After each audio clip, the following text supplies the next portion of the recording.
Jumpa lagi dengan saya Haryanto dari Kopiku Silaturahmi. Setelah sekian lama tidak membuat kopi di meja bar kita ini, di meja bar saya. Nah, ini kebetulan saya, mumpung masih dalam suasana Lebaran, selamat Hari Raya Idul Fitri. Mohon maaf lahir dan batin ya dari Kimi Kopi. Oke, lanjut. Ini saya dapat kiriman ya, dapat pemberian begitu, kopi robusta dari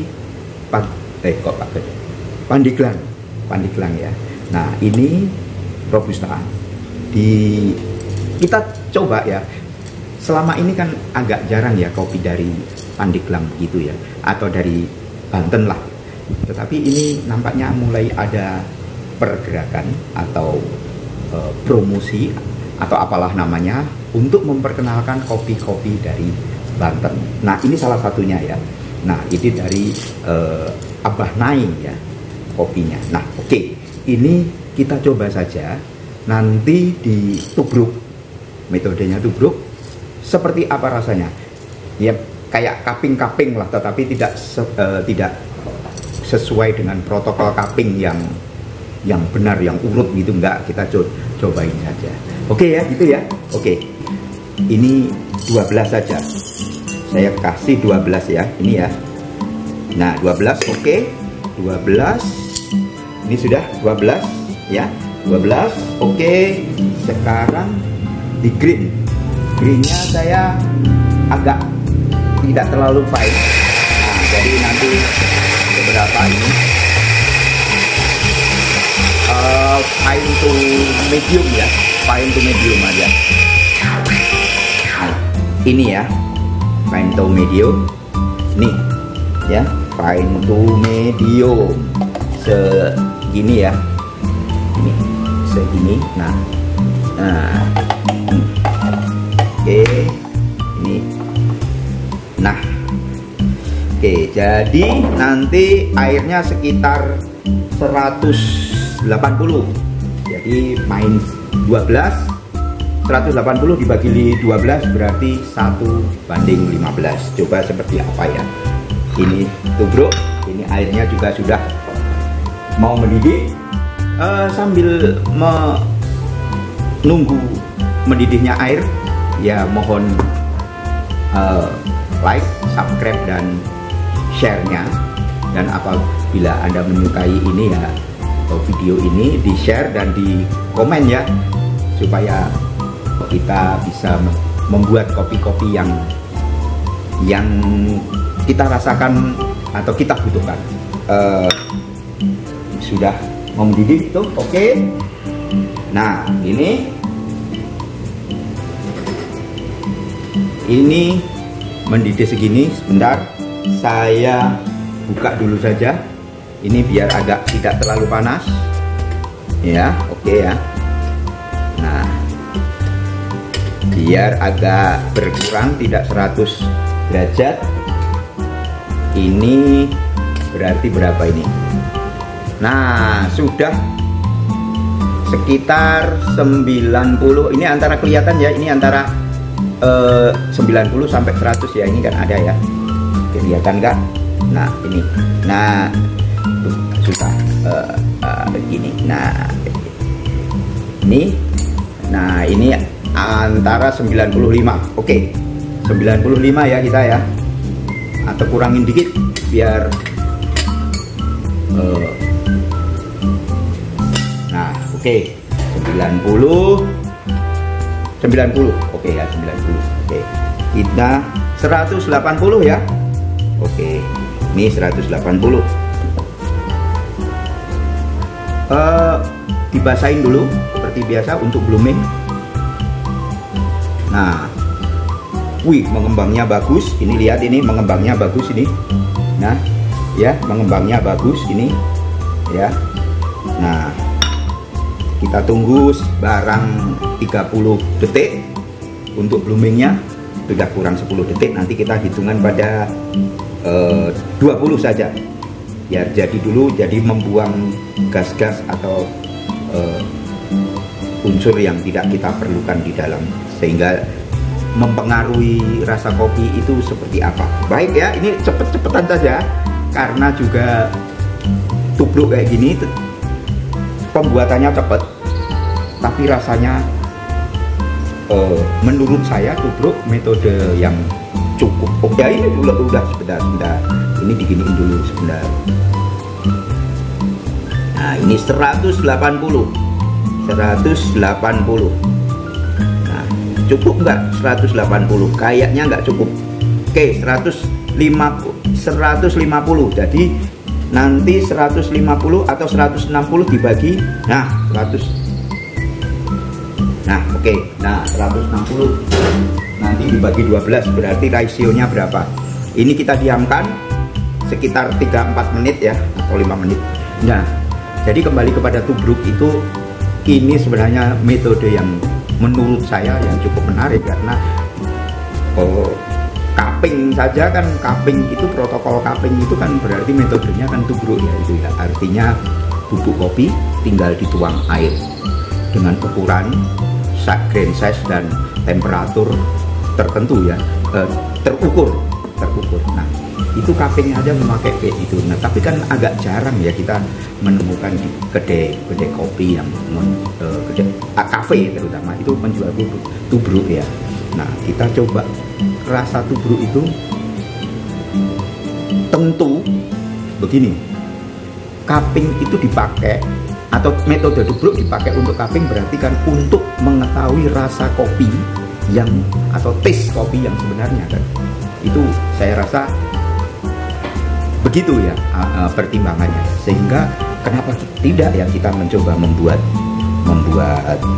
tubruk ini di kedai-kedai kita begitu ya. Nah, tahapannya di blooming dulu sekitar 30 mili, lalu ditunggu blooming 30 detik lalu, atau sekitar itu, baru dituang semuanya, dituang. Nah, ketika dituang ini nggak usah diaduk ya, nggak usah diaduk ya, nggak usah diaduk. Nah, ini sudah mau 3 menit, ini hampir 4 menit ya, hampir 4 menit waktunya, sudah hampir 4 menit di sini. Oke, kita angkat saja begini, ini sudah. Nah, kita ambil ini dan begini ya.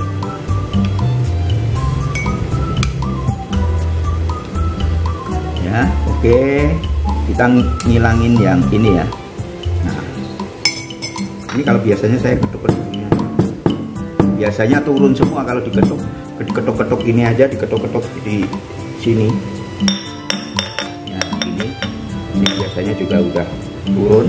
Oke, kita rasain saja ya. Kita rasain. Ini robusta dari Abah Nai. Dari kopinya namanya apa sih, nanti ada saya tulis nanti, agak lupa tadi. Nah, ini kita rasain. Seruputan pertama ya. Ini di seruputan pertama. Wah, masih agak panas. Bentar. Nah, kenikmatan atau keasikan dari menyeruput kopi tubruk ini ada ini ya, bubuk-bubuknya ini yang masih belum mau turun itu. Nah, itu jadi seperti ini, itu membawa keasikan tersendiri. Tetapi biasanya ya tidak semua orang suka ya, tidak semua orang suka dengan ini. Nah, oke ya, ini ya, ngopi dulu ya.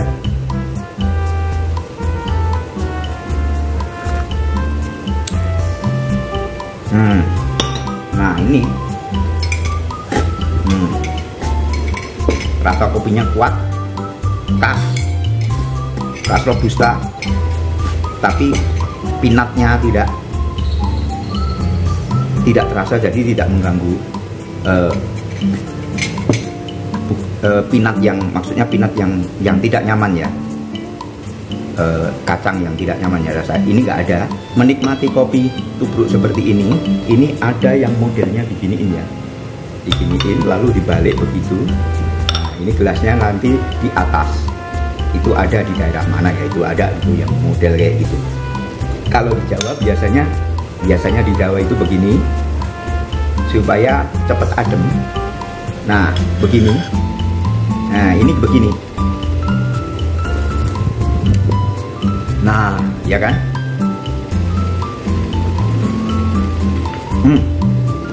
Jadi begini ya. Jadi memang jadi agak kotor jadinya. Kalau ini kayak gini, agak kotor ya, agak kotor gini. Nah, ini. Kalau yang dibalik itu di sekitar, kalau nggak salah Jawa Timur atau gimana gitu. Nah, itu dibalik. Jadi intinya supaya kopi itu di luar sini cepet adem. Nah, kalau kita karena ini sudah terlanjur kayak gini, ya udah nggak apa-apa. Ini kayak gini, kita tetap diamkan dulu saja sebentar, ya. Itu. Oke ya. Nih, jadi rasanya ini jelas bodinya ada ini. Rasa apa ya ini ya? Ya rasa robusta jelas, tapi maksudnya enak ini. Maksudnya rasa bitter, pahitnya kopi yang biasa orang dibilang kalau kopi itu pahit, ini kayaknya tidak ada, atau tipis lah maksudnya rasa ininya. Nah ini ya, ini sudah agak adem, jadi biar di lidah itu tidak terlalu. Kalau kaping otomatis ini dibeginiin ya, ini kita mencobanya begini. Kalau kaping kan kita mencobanya begini ya, awalnya kan pasti dibauin dulu ini. Nah ini untuk mendapatkan aroma kering dan aroma basah. Tadi mestinya ketika sebelum dituang air itu dibauin, baunya seperti apa dulu, setelah dibandingkan dengan setelah dituang air itu dibau juga. Nah ada perbedaan atau tidak, itu biasanya protokolnya begitu ya. Terus ini dicoba pakai begini. Nah begini, disesepnya agak kenceng.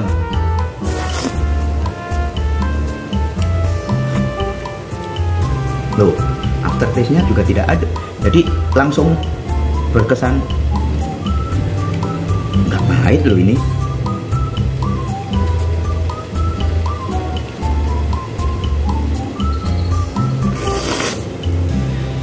Nah ini kan mencecap ya, mencecap itu dari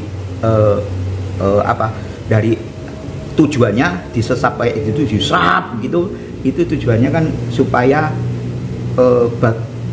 lidah ini ada 3 bagian kan ya, lidah itu ya dibagi 3 bagian, yang ada yang depan itu asin kalau nggak salah, asin terus manis terus pahit ya, itu dapat semua, jadi bukan diglek gitu tapi disesap serap gitu ya. Maka kalau biasanya kan di warung-warung kopi itu kan terdengar orang nyeruput yang kenceng-kenceng itu kan ya, segernya nggak ada. Ini tadi ganti ya, ini ganti aja ya. Ini jadi secara keseluruhan menurut saya kopinya dari kawan kita ini di Pandeglang ini kopinya enak ini kan. Jadi kita rasakan begini.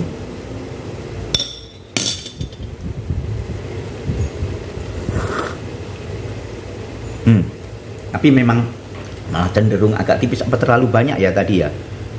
160 dibagi 12, 160, 120, 10, 40 dibagi 12, sekitar 4, 13. Ini antara 1 banding 13 ya. Atau karena agak kasar ya dia berarti.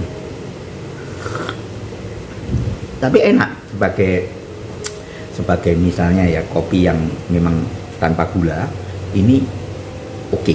Di Banten itu ada kopi gunung, selain ini ya, itu ada Kobaki, kopi Banten Kidul, ada Dadaman, terus ada lagi kopi Gunung Karang. Nah itu sudah kopi Kelelawar kalau nggak salah itu ada. Terus ini, jadi memang sudah mulai tumbuh, ya. Memang rata-rata masih robusta, tetapi arabikanya juga ada. Seperti yang dari kopi Gunung Gempong itu ada arabikanya. Memang tidak secara detail ini misalnya taste note-nya bagaimana, tidak, saya juga belum menemukan itu, tapi secara overall aja, secara keseluruhan adalah bisa dinikmati. Oke, ya, jadi mari kita cicipi, memperkaya aneka kopi Nusantara. Ini datang lagi dari Banten.